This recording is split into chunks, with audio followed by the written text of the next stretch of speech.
tonight, Hey, Bill.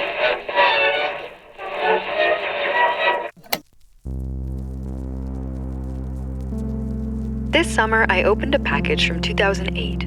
Inside, a teal, brand new iPod Nano. And it changed how I listen to music in 2025. Because I realized I wasn't listening to music anymore. Instead, I've been consuming noise, musical noise, and it was getting very noisy. And one day, I got in my head about it.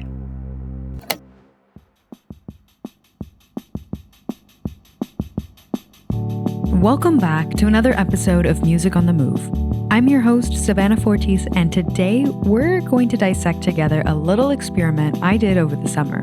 It had to do with my listening habits, music curation, overwhelm, overconsumption, intentionality, the power of choice, too much noise, and what we can learn from silence. So stick around, because maybe you're feeling the same way. Oh, and I almost forgot to mention, this marks the beginning of Season 2 over here at Music on the Move. So a big thanks for joining us on this journey so far, and we hope you stick around as we begin yet another.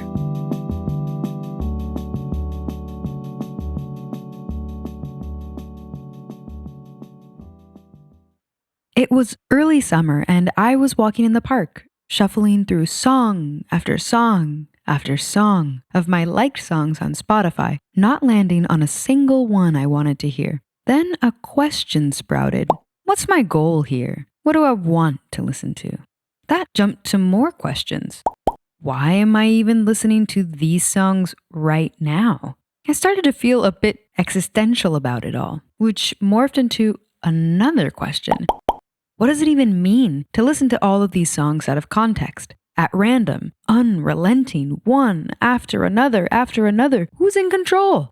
This then spiraled into, am I even consciously listening to music at all anymore? Which finally threw me into the pit of despair, asking myself, what does it even mean to listen to music at all anymore? Is this all just noise? I ripped the headphones out of my ears. Silence. I could actually hear the wind through the trees at the park, the dogs playfully barking at each other nearby, my feet stepping on the dirt trail, my breath rising up from inside of me, my heart beating. Here it all is.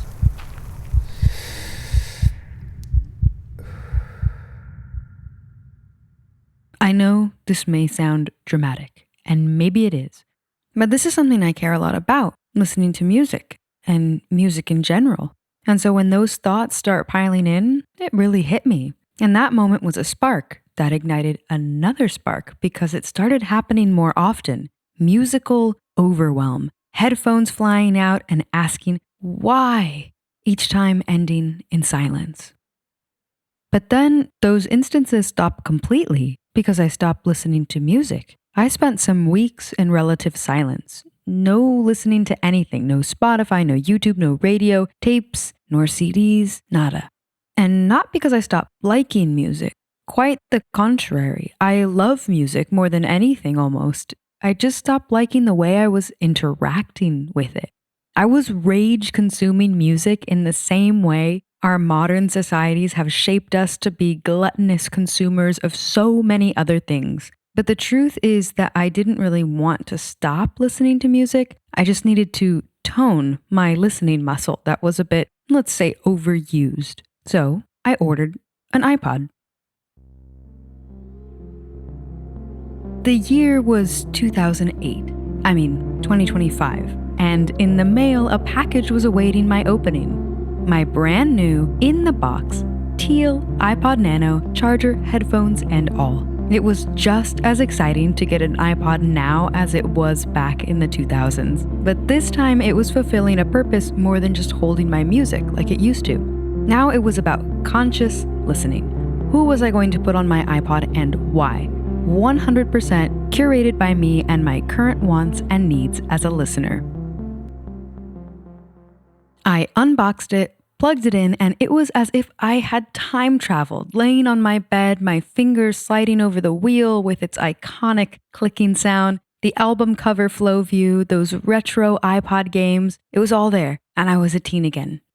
But why an iPod, you may ask? Aside from me being a freak for old technology and nostalgia, well, there were some non-negotiables with this experiment of mine. For starters, I wanted a completely separate device, an accessible music listening experience that was not connected to my phone. I had the idea of making the distinction of my phone as a device I use for communication, breaking some of the bonds that have been quietly ingrained in me that my phone is a device for things I enjoy, like listening to music.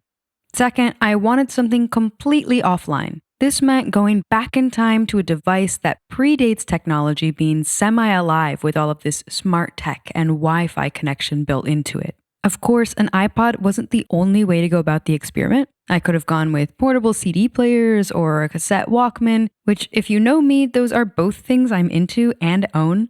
But remember, the future isn't all bad, and one thing that digitization did allow is portability. So this combination of things made the iPod kind of the perfect choice for my experiment. But to be candid, I did do some research on ways to bring my little iPod into the future, just a bit. I found a Bluetooth adapter to plug into the headphone jack that allowed me to listen to my iPod with my AirPods and other Bluetooth headphones, which rules. So once that was all settled, then came the fun part, actually curating my iPod. And let me tell you, I spent hours and many late nights this past summer doing this, and honestly, it was a blast. Looking up artists I love until early hours in the morning, rediscovering their discographies, uncovering new tracks I had never heard. I found myself getting into artists' world again because I had to seek them out if I wanted their music, which also meant that I bought more music and supported more artists this summer than I have maybe ever as an adult. And maybe it's vain, but it felt so good to support the artists I love and pay for their work. There was even one instance this summer where I attended a local show of a small independent artist and loved the entire performance. So I went home, found their Bandcamp, bought the album, downloaded it on my iPod, and carried it with me. That's what I call a living, thriving musical ecosystem. And if I was still over-consuming and streaming my heart out, I don't know if that would have happened. Certainly hadn't in the past. All of this digging and discovery and intimacy with music was something I missed. Every track on my iPod was chosen by hand by me, curated by memory, desire, and care. No For You playlist, no autoplay, no algorithm. Just me deciding what mattered enough to take up those few precious 8 gigabytes of space. So once everything was loaded and ready to go, I was once again an iPod user. And that little iPod came everywhere with me this summer, and I absolutely loved it. I found myself actually being excited to listen to music again, and very, very conscious of what and who I was listening to because it was all that I had to choose from, and because I intentionally put it there. One of the unexpected lessons I took away from this process was exactly there in that process, which is that curation is almost as meaningful as an act of listening itself, if not just as meaningful. And we're losing it. It's a small practice, almost meditation, in focus and intention. You sit down and you ask yourself, not the world, not the algorithm, just you, what music do I actually want with me right now? Which albums deserve to be portable? Which songs currently speak to me? Suddenly, listening isn't passive anymore. It's active, it's thoughtful, it's creative, it's you. And that matters a lot today. You matter a lot, and the things that fill you up matter just as much. If you are what you eat, are you also what you listen to, what you consume in general? I think so. This experiment also prompted me to think more broadly about how listening itself has changed as I used my 2008 iPod with my 2025 music brain. For decades, each shift in music technology wasn't just about sound quality and the gain or loss of it. It was about how we relate to music. Vinyl made us hold albums in our hands and feel the ridges that have music buried within them. Cassettes made music portable, but also linear. They forced you to listen in order unless you wanted to rewind it forever. CDs gave us a new, crisp clarity and track skipping, but you still had to buy a whole album. Then streaming came along and changed everything. Suddenly you had the possibility to have every song ever made, almost, at your fingertips. That's some kind of sonic sorcery. it is a bit magical to conjure up almost any song at any time you'd like. Personally, streaming allowed me to discover artists and subgenres that maybe I never would have found otherwise. It is safe to say that streaming has democratized access to music in powerful ways that is certainly worth something. But magic can turn bad if you don't know how to use it wisely, and convenience has a cost. It's the classic telltale of our time. Modern convenience made to better our lives, only leaving us mega monster consumers and without the visceral experiences that remind us of what it means to be alive. Streaming has made it so easy to access music that it's easier than ever to lose track of who made the music or what album it belongs to.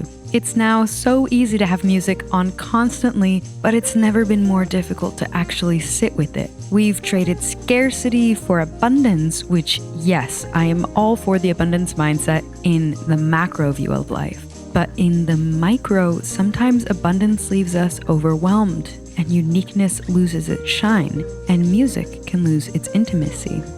But let me be clear. I am absolutely not saying that the iPod is the solution for these things at all, or am I done with streaming music per se.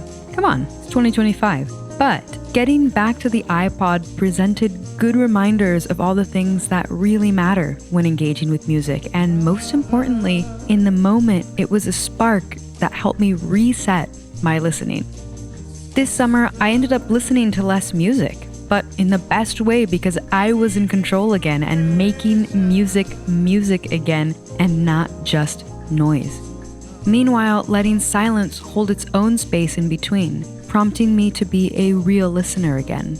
Listening is an act, my friends, not just a backdrop. It's nice to have our headphones in, playing songs that seem like the soundtrack of our lives on an endless loop. I've been there, and I'm sure I'll have many more of those experiences in my life. But remember that our lives are part of the soundtrack of the entire universe. So open your ears and listen, and you'll hear it all, and you'll want more of it. Silence isn't empty, it's a canvas where it all happens. It's where we remember what we actually want because there is no noise to distract us. It points us towards conscious listening. And conscious listening, if that's buying an iPod and loading it up, or just choosing one album at a time, can completely reshape how music lives in us. So here's my challenge to you. This week, give yourself one act of conscious listening. This could mean making a playlist completely from memory, just from songs you recall. It could mean picking one album and listening to it front to back, no skips, no shuffles. Or it could mean unplugging entirely, a walk, a day, even just an hour in silence, and see what you hear. If you already do that, then I encourage you to spread the love with others and ask a loved one a very simple question: what they're listening to, what they have been listening to. Get them getting conscious and thinking about what they're hearing and help them share about it. These ignite some of the best conversations. But whatever it is you do, make it yours, not someone else's curation, definitely not the algorithms, yours. Because in that small act of choosing, you might find something more than just music.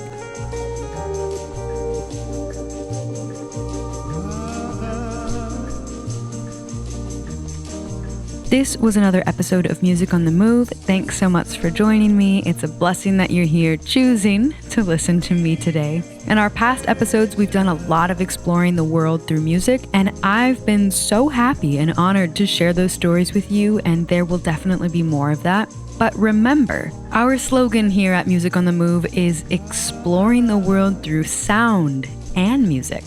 So now in this next season, we're going to be doing some more exploring with sound. So get ready. And to answer your burning questions, I know you have. Yes, I am still using the iPod and almost every single day. I love it. And also, yes, I had the thought, how could I possibly live without Spotify? But I've been living without it for about 4.5 months now, and it's great, and you'll be fine. If you want to chat further about any of these topics, please feel free to shoot me an email at musiconthemovepodcast@gmail.com. I'm all ears. And of course, don't forget to subscribe to the podcast wherever you're listening so you won't miss what's next, and check out our website for even more details. Thank you so much for joining me on yet another journey. Stay tuned for more, and until then, keep your ears open, listening and exploring.